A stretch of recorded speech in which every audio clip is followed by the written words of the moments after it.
So with GTA 6 potentially only being a year away, what can we expect from GTA Online? Throughout this video, I'm going to call the current GTA Online GTA 5 Online and the new GTA Online GTA 6 Online. This is just so I can make it easily distinguishable which I'm talking about in various sections of the video. Now, a lot of people are calling GTA 6 GTA Online 2, but that's not actually correct. GTA Online 2 was technically GTA 5 because GTA 4 Online, it's just all confusing. It's all confusing. So we're going to talk about GTA 5 Online and GTA 6 Online as separate things. But before we get into today's video, this video is sponsored by Resupply. If you're looking for some more cash in GTA Online or Forza Horizon, then go and check them out. They have currency for PlayStation, Xbox, and PC. Now, if you have any doubts about their authenticity, because I know there's a lot of sharks out there, go and check out their Trustpilot. You'll see all of their great reviews from satisfied customers. To get yourself 10% off, use code CYBERBOY or click the link down in the description below. A massive thank you to Resupply for sponsoring today's video. Now let's get back into the video. So what is GTA Online at the moment, and where has it gone from where it started? So firstly, GTA 5 wasn't made for online. Rockstar themselves have admitted that GTA Online took them completely by surprise. So at the moment, what we can see with GTA Online is basically Rockstar trying to make do with the map that already exists from GTA 5. The current GTA Online that we have at the moment is only viable in its current capacity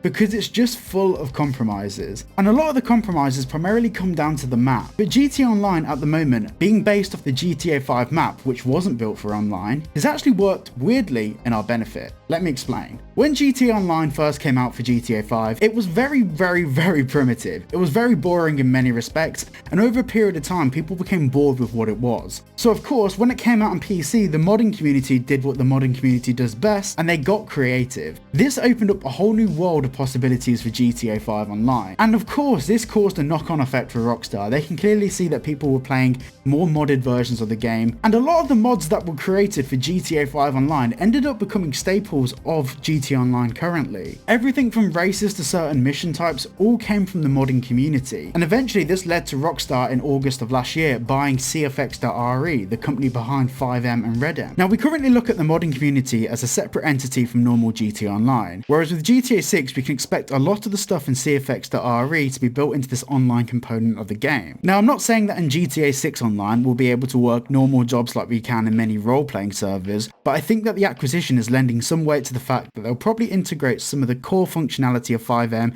into GTA Online as a standard game mode. So overall, GTA Online at the moment has seen revision after revision from where it first started, and it's now come to a pretty complete online system, but of course it's still lacking in many areas, and we'll cover those areas throughout this video. So where is GTA Online going, and what will be the new version of GTA Online? Well, the core difference with GTA 6 as opposed to GTA 5 is that GTA 6 will be built with GTA Online in mind. Rockstar will be designing the map to include locations that can be utilised in GTA Online. As we mentioned before, GTA Online at the moment has had to make do with GTA 5's map, whereas with GTA 6 Online, it will be built on the premise that GTA Online content in the future will need buildings, need locations, and need further expansion on things that we can do in certain mission types. Now, this brings us on to game modes. Now, over time, the GTA community has split off into little factions. So we have the classic players that like to play on the older consoles, we have current generation players that like to play on the PlayStation 5 and Xbox Series S and X, and then we have the PC players who like to play normal GTA Online on PC, and then of course,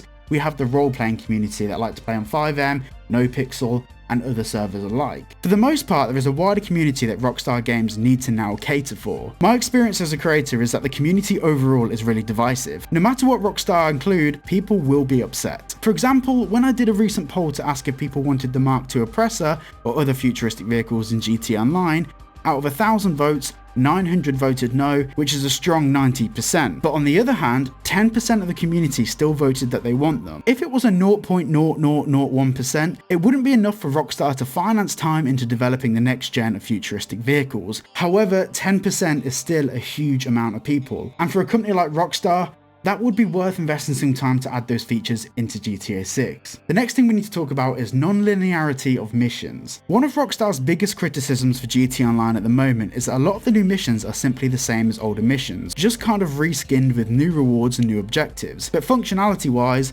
they're based off the same form of heist model. Of course, a large amount of GTA Online players love this, but it would be nice to see Rockstar evolve this model to include more tactical elements, potentially being able to still do heists, but heists that are more grounded in reality, potentially pirating boats off the waterways of Miami and stealing contraband from them, but also breaking away from the linearity of these missions, maybe having some more tactical planning involved, more freedom to complete the objectives in a multitude of ways. For example, if we're robbing a house, being able to break through different entrances, deactivating alarm systems or tampering with CCTV, just overall having more say in the mission structure. With this being a common criticism of Rockstar games, it's fair to make some assumption that Rockstar will implement a new form of way of us doing missions in GTA Online for GTA 6. In my personal opinion, I really do hope Rockstar break away from their current mission structure for GTA Online. It's kind of turned into the Fast and Furious franchise, where you're working for the government, you're doing unrealistic missions, and you're trying to save the world. Where the core GTA fanbase just want that boots on the ground, realistic GTA gameplay that we all initially fell in love with back in the day. Next, we need to talk about the financial systems in GTA 6. In GTA 5 currently, the financial system in GTA Online is broken. Cars cost 10 times more than their real life counterparts, and the pricing over time has naturally inflated to unrealistic amounts. Hopefully in GTA 6, the market gets reset so houses, cars and assets are priced more in accordance with real life. For example, the Sultan RS, which is a combination of the Lexus IS200 and a Mitsubishi Evo, is over $700,000 in game. In real life, you can pick up an IS200 for a couple of $1,000s. And this kind of brings us neatly onto houses and property. Currently the houses and property in GTA 5 are boring.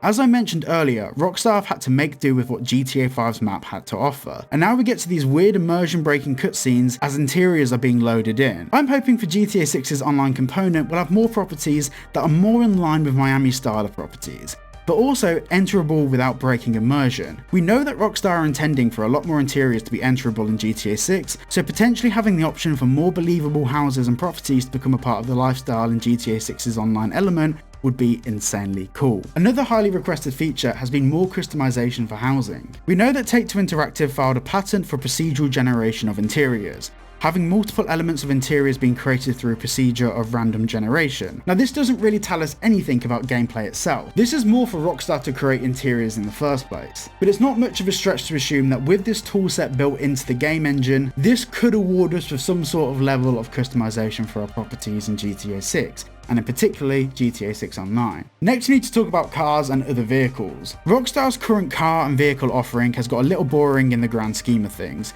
Special cars don't feel special anymore, because they're just so common.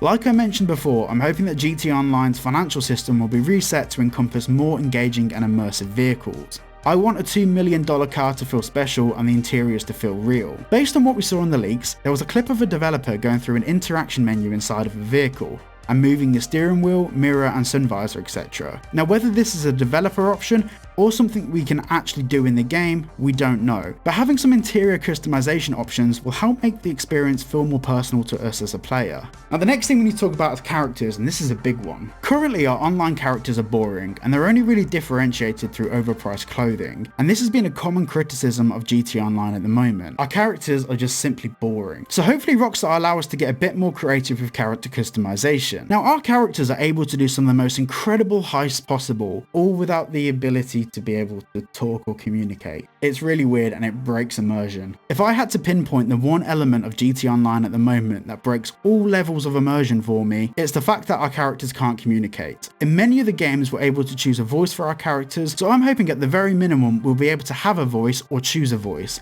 However, there is a popular theory floating around at the moment. Some people are suggesting that Rockstar could potentially allow us to talk into our microphones to communicate with the characters in the game. Now, in my opinion, I think that will probably take a lot of processing power to have the game read what our characters are saying and stuff. I'm not too sure about that, but it's a theory nonetheless. And a side note here, now I don't believe this is going to be in GTA 6 in any capacity, but I still think it's interesting to talk about. At the moment, there's many websites out there for free where you can clone your voice. You upload a 20-minute or an hour-long recording of you talking, reading a script, etc. And you can clone your voice so you can type out letters and it sounds exactly like you. It would be really cool to see Rockstar implementing this in the game. However, I think that the biggest limiting factor is one, processing power, but also the legality of storing people's voices on a server somewhere. It's a bit techie, but yeah, still cool nonetheless. The next thing we need to talk about is session size and lobbies. The problem with Rockstar's current session size is that it feels small. Take-Two Interactive filed a patent to essentially split the map into different lobbies, which could effectively allow hundreds of people in one map. Now, I did a full video about this, and a lot of people seem to go straight to the negative thought process of a system like this meaning huge load times between one lobby to the next. But I think it's important to point out Rockstar aren't idiots. If it's crap and it doesn't work, they won't put it into their multi-billion-dollar game. So it's entirely possible that they found a way to make these transitions between lobbies smooth, effortless, and look clean. And finally, I hope Rockstar move away from the current peer-to-peer model. Currently, GTA Online uses a peer-to-peer system, which is effectively when rather than the game being server-based, it's only the matchmaking that's server-based. And then it switches to 2 or more consoles connecting to each other through the internet. Of course, this has benefits to it, but the biggest drawback is safety. I'm doing a video soon in collaboration with Private Internet Access to talk a bit more about how peer-to-peer works and why using a VPN is actually kind of really important when it comes to those sort of game styles. So keep your eyes peeled for that one. Now, of course, there's a lot more to talk about, and I've done countless videos about GTA Online and all the patents that Take-Two Interactive have filed. I have a GTA 6 playlist if you want to have a little scroll through there and find a video that takes your fancy, but hopefully this video touches on some of the main key points that we can expect for GTA 6. Thank you all so much for watching today's video. If you do want to consider becoming a channel member, there is a join button down below. By becoming a member, you get priority reply to comments, and also you get to see all of my live streams. So all of my live streams are delisted after 24 hours, and it's just only accessible to members only. So if you do want to be able to watch some of the live streams, the gameplay and all of that stuff, click the join button below. And a massive thank you to all of these channel members here for supporting the channel. And of course, a massive thank you to Hyper Resupply for sponsoring today's video. Their link is the pinned comment on this video. Thank you so much for watching, and I'll see you all in the next one.